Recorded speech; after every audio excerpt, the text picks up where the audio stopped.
Welcome to Almanac North. I'm Brett Scott. And I'm Maria Hewitt. Thanks for joining us. On this week's episode, we're digging into holiday food traditions in the Northland and hearing from one dietitian on how to take care of your health with all of these treats. That is coming up on Almanac North this evening, but first we start off. The Wisconsin Department of Natural Resources has announced the city of Marshfield is applying for funding through the Safe Drinking Water Loan Program to replace lead service lines throughout the city. The project will not have significant environmental impacts and no further analysis is needed at this time. However, the public is encouraged to submit comments on the project by December the 25th. For more information or to submit your comments, you can visit the Wisconsin DNR's website. The first wave of more than 550 citizen soldiers from the Minnesota National Guard's 34th Infantry Division, known as the Red Bulls, have returned home after a 10-month deployment to the Middle East. The division successfully completed missions in Operation Spartan Shield and Inherent Resolve, conducting military exercises with partner nations. The Red Bulls also modernized their division headquarters with cutting-edge communication equipment. Spanning 216 communities across the U.S., the soldiers are now back home in time for the holidays. Minnesota National Guard leaders expressed pride in their service and gratitude for the support of their families and communities. AFSCME Local 66, the union representing city workers, moves closer to a potential strike. This follows a lengthy negotiation process that began in July and has yet to yield a contract agreement. Union members who provide critical city services such as snow plowing and water treatment voted overwhelmingly on December the 10th to reject the city's latest settlement offer and authorize a strike. The union says the city's proposal of a 1% wage increase in the first year and 6% over 3 years is inadequate, particularly as other city departments, including police and fire, have received larger adjustments in recent years. AFSCME leaders are demanding an 8 to 12% market adjustment, citing uncompetitive wages and chronic understaffing. Wendy Woolwend, president of AFSCME Local 66, criticized the city's approach, stating, "Our members are working short-staffed, being called on to work longer and harder every day. The city's proposal is insulting, inadequate, and unacceptable." The union has also raised concerns about mandatory overtime and proposed changes to work schedules, which they say undermines workers' dignity and exacerbate burnout. In response, the city of Duluth emphasized negotiations are ongoing and highlighted a willingness to meet again with mediators. City officials say they have offered wage increases ranging from 13.5% to 21.5% over the course of a proposed 3-year contract. They point out that nearly 14 hours of mediation occurred last month, and another session is already scheduled for January the 6th. If an agreement is not reached, a strike could begin as early as mid-January. And now we head on over to Denny's desk. Denny? Thank you, Brett, and good evening, everyone. Welcome to another edition of Denny's Desk. Well, the holiday season is here, and for many of us here in the Northland, it's a time steeped in tradition, gathering with loved ones, lighting up our homes during these long, chilly nights, and celebrating the warmth of community and family. Now, for some, this season can bring a mix of emotions, joy and nostalgia, yes, but also stress, worry, or even loneliness. Navigating those feelings isn't always easy, but there are ways to approach the season with a little more balance. It starts with being realistic. The holidays often come with high expectations, trying to create the perfect celebration. If you find yourself overwhelmed by all the preparations, it's okay to set limits. Communicate your needs with your loved ones and give yourself permission to scale back when necessary. Setting boundaries isn't just healthy, it's necessary for your emotional wellness. Another helpful approach to staying grounded during the season is to plan ahead. Organizing your tasks and bringing them into manageable steps can make a world of difference. And if you're facing tricky conversations at the dinner table, remember it's okay to gently steer the discussion in a different direction if things get uncomfortable. Sometimes a well-placed question about someone's favorite holiday memory can be just the thing to lighten the mood.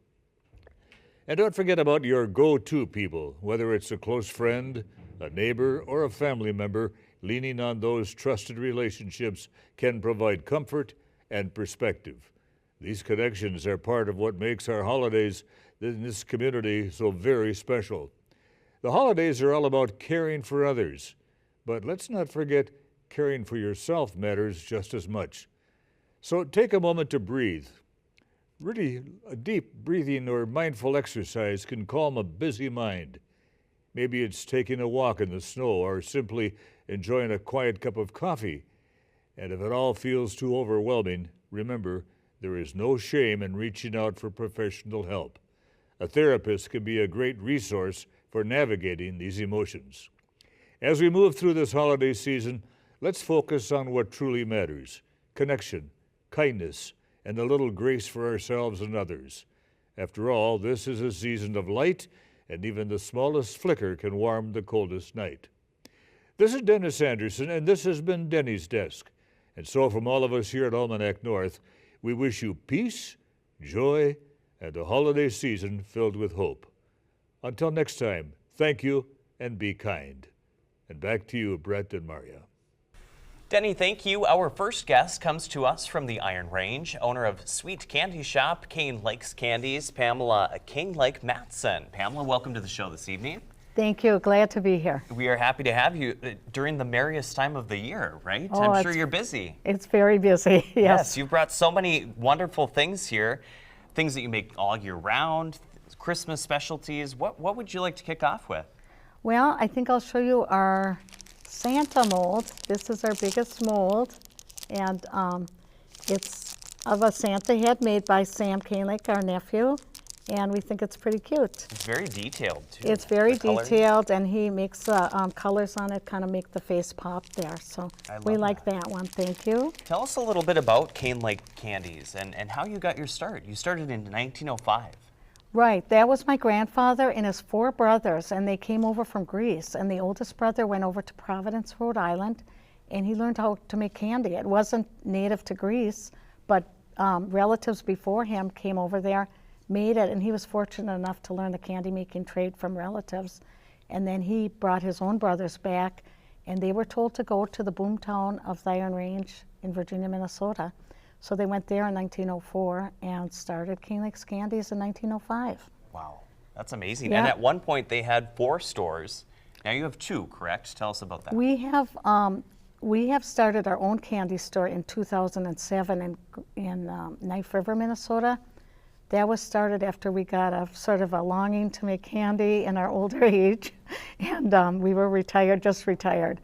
And so we started the Great Lakes Candy Store in Knife River, and then from there that was successful, and it's still running. It is seasonal, but from there we learned how to be successful. And then when we heard that Canelake's Candy was up for sale because the second generation had sold it in the 1980s to Jim Tina, who worked there for 36 years. And then when he was retiring, we thought in 2018, we thought we would make an offer and get back into the business of owning our Canelake's family store. You just can't get away from it. We couldn't get away from it. So What's your favorite part about making candy? It's got to be fun. it is fun. I really like cooking the traditional family recipes in the copper kettle and in the original kitchen where they cooked, and where we've got pictures of our grandfather making candy, and my dad and my uncle, who are 2nd generation. I'm 3rd, and now we have 4th generation nephew there too. So it's really sort of a nice feeling to know that we are in the same cooking candy in the same kitchen they did many years ago. You're making some things that kind of bring us back, a little nostalgia, right? We've got the special candy canes. Tell us about those. Yeah, these we followed in the same tradition as my grandfather Gust, and we roll out our own candy canes on the table. It's quite the process, making hard candy, pulling it on a taffy hook, and then adding stripes and rolling it, cutting it, and bending it. But in addition, we also have the ribbon candy that's very nostalgic to people. Many remember their grandparents having this in their dishes for Christmas. And you have an old antique machine here that you're still using today. Yep, this machine was patented in the 1890s, and we have it on display at the store. And this is a little trough that it's supposed to come off on, but this one doesn't quite work on this machine. But Maria's it'll a come off professional in at loops. this. Yeah, she's doing great. And as it loops around, this is a pretend piece of candy because it's just paper today. The real candy is very hot, and as it comes around, we just gather it in a loop and then push it looks like down. that. Sometimes it'll go down the trough or this trough, and then it'll come out looking all looped and pretty. And the machine is really fun to operate. We sometimes have a few candy demos at the store too. We're done this year, but we have kids and adults both come in and make candy canes and ribbons. And we do announce that on Facebook. It's really a fun day. So was it fun for you growing up to take these traditions and keep them going?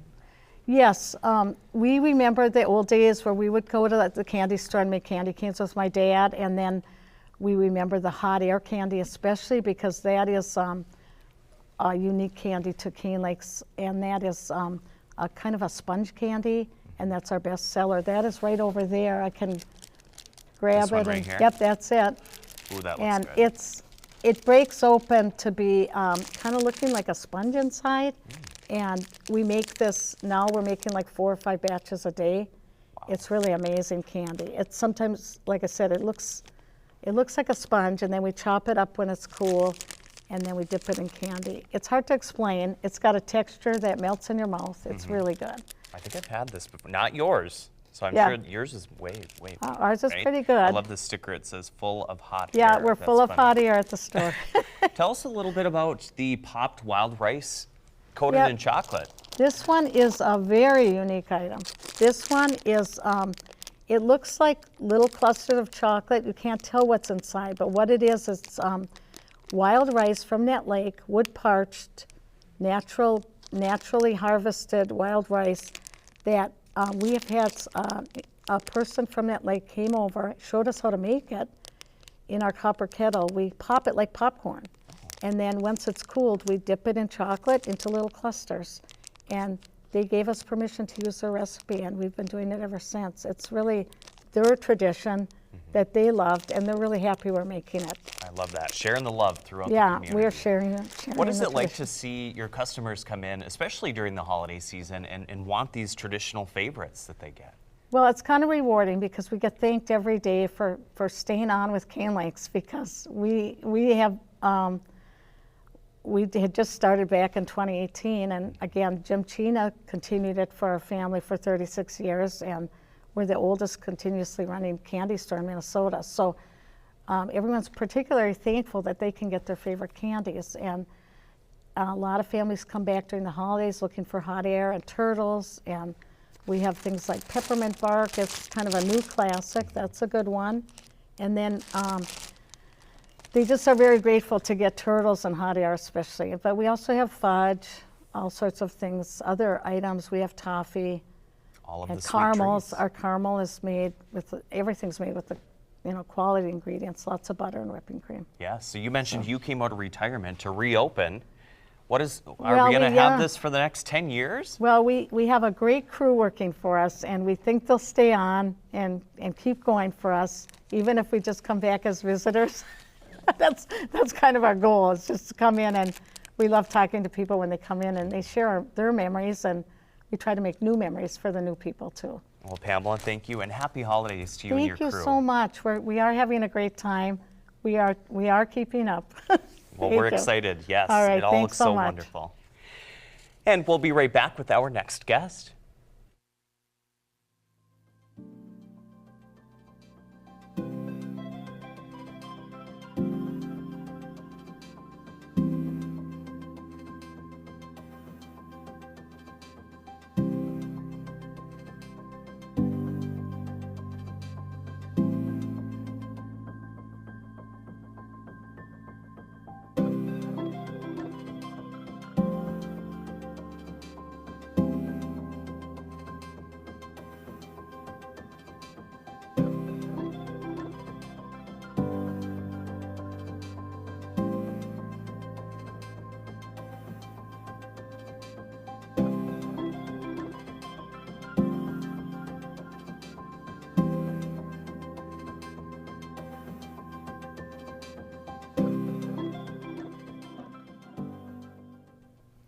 Thank you for staying with us. Our next guest is a dietitian with Aspirus-St. Luke's here in Duluth, Sarah Stock. Sarah, thank you for joining us. It's my pleasure. Thank you for the invitation. I love the juxtaposition of these segments of Canelake's Candies, and now we're talking about how to stay healthy through the holidays. Do you have a favorite treat? Well, a tradition that I've kept up as an adult and shared with my family would be making lefse, because I have some Scandinavian heritage. However, I do have to say I have many fond memories of Canelake's Candies coming home when my dad worked on the iron range, and he would stop on paydays and bring home a box of Canelake's candy. Oh, I love that connection. Yeah, it's beautiful. So of course the holiday season is a time of indulgence, feasts, treats, you name it. What are your top tips for maintaining a healthy balance between enjoying those festive foods but also maintaining your health?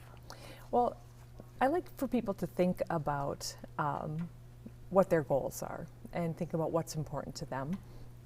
And when you're going through all the different holiday parties, some of the strategies that you could use would be to put on a particular outfit, maybe a special shirt or a belt, a piece of jewelry, something that reminds you of why you want to keep your health up. And then as you're at that party, if you're feeling like, oh, I'm just gonna dive in and just really go for all the amazing food that's available, perhaps just, like maybe touching your watch band to remind you, or your belt buckle, or maybe if you're wearing some jewels, you're just a gentle reminder to yourself of why you want to be at the party, but also want to maintain your health. So something that kind of grounds you. Yeah. Brings you back. Mm-hmm. Do you have any strategies for like portion control at those type of parties, or making those healthy choices? Well, during the holidays, I really want holidays to be holidays. We just heard all of the lovely traditions that went along with making candy, and just like even the special copper bowls that they used, and all the just amazingly high quality ingredients. So holidays really are meant to be a standalone and enjoyed. So then, how do you manage your portions? Well, just really being mindful, as you said, about what's important to you, what tastes good to you, what are you curious about. So there might be a lot of things that you see on every buffet table, and you could pass those up and just go for the things that look really interesting to you, that maybe you haven't tried before, or that you know are your just tried and true favorites. And for many people, eating can be closely tied and associated with mental health. It can be stressful during the holidays. Yeah. Is that where you can tie in that mindful eating? Is that part of it? That is part of it. Or do you have strategies for those that maybe fall into eating when they're stressed and maybe surrounded by stressful situations? So there's a lot of different things that we can do to treat ourselves and treat our emotions. Of course, immediately we think of food, because if you consider this, your very first episode on Earth, you were fed. Your mother birthed you, and it was painful for both of you, and how did it get resolved? Somebody scooped you up in their arms and they fed you, either at the chest with a bottle, but food really has been an emotional response, or used for an emotional response. So I don't like people to beat themselves up so much about being an emotional eater. I do like people to think about other ways they can manage their emotions. So we could treat ourselves by maybe buying our favorite magazine, reading a book, going for a walk, connecting with a friend, doing other things that can be soothing without calories. I always hear a lot of talk of cheat days, or like being good for the week and kind of saving it up for the weekend. Is that healthy? Is there truth to that? Shame never helps. Yes, that is So in many areas of life, yes. So you're not cheating on anyone, you're honoring yourself. So if there is something that you really, really want, you need to honor yourself. And there is perhaps saving it up for the weekend. That does make sense because we can certainly eat healthfully and then make a plan for indulging. Yes, but you're not cheating on yourself. You know, we're also kind of leading into that time of year of resolutions, you know, Yeah. new year, new you. Yeah. Do you have any overall strategies for, you know, trying to make some lifestyle changes for just being healthy year long, not just during the holidays, but throughout the year? I would say pick one thing, start small, be consistent. I like that. That seems manageable. Yeah.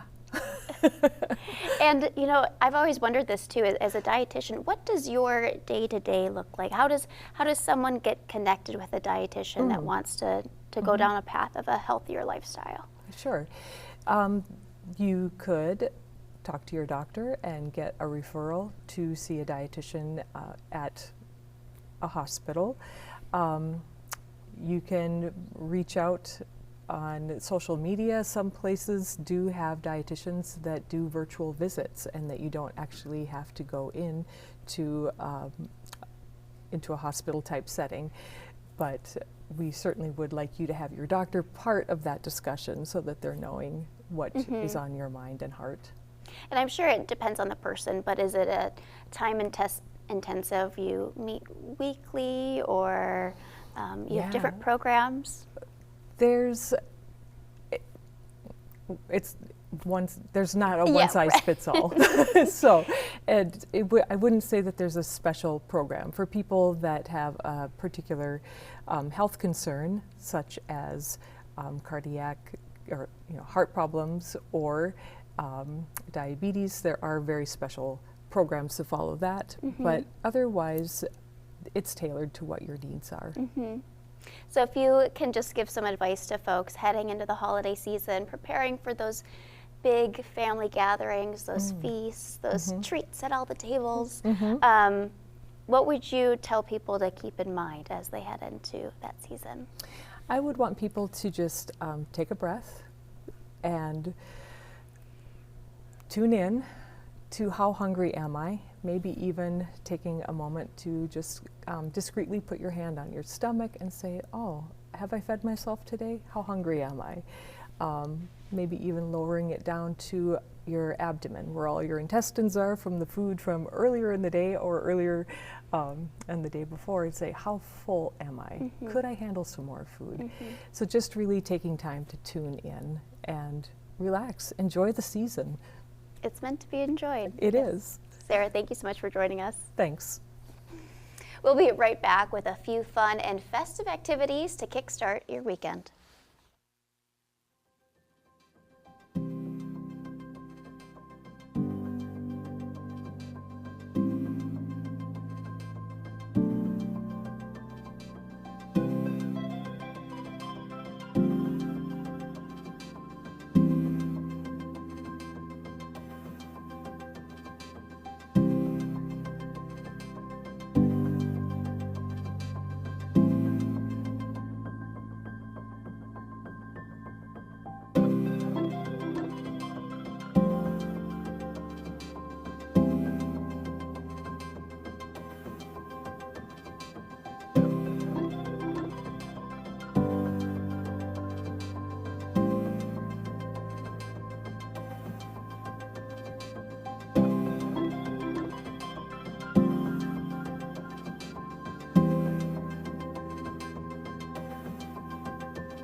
Coming up this weekend, the Biwabik Fire Department is hosting their annual Santa Night, fun for the whole family, beginning at 5 p.m. and running until 8 p.m.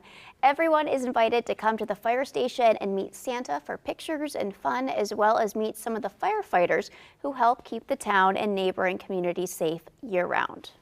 Then on Saturday at the Odd Shriners Center in Hermantown, just off Miller Trunk Highway, the third annual Winter Wonderland Market is back. Get started on your holiday gift shopping with a collection of unique handmade crafts, baked treats, and festive fun. The event is free to attend and runs from 9 a.m. until 3 p.m. More information can be found online at getchicdone.org. Next, we head to Grand Marais for your weekend planning. The 2024 annual Audubon Christmas bird count is looking for more bird counters. Both feeder watchers and walking driving birders are needed for the 7.5-mile radius area near Devil Track Lake. The event is open to watchers of all skill levels, from novices to professionals. Volunteers will need a guidebook, binoculars, a scope, warm clothes and boots, and a logbook, as well as a keen eye to keep track of the number and type of birds spotted. For more information, interested parties can reach out to Jeremy Riddlebauer at sundew@boreal.org. Maria, are you ready for the holidays? You know, I think so. We did Bentleyville this week. We saw Santa. I got my tree. The elf visits every evening, so I think we're good. What about you? That's great. Yeah, I think I'm going to just do all my goodie shopping with Canelake's Candies this year. I know. I was going to try and bake this weekend, but it's too much work. No, I agree. She had it all laid out here. Perfect. Yeah, nice and easy. Yeah. Well, thank you so much for joining us tonight. That's all for Almanac North. I'm Maria Hewitt. And I'm Brett Scott. We'll see you back here next week.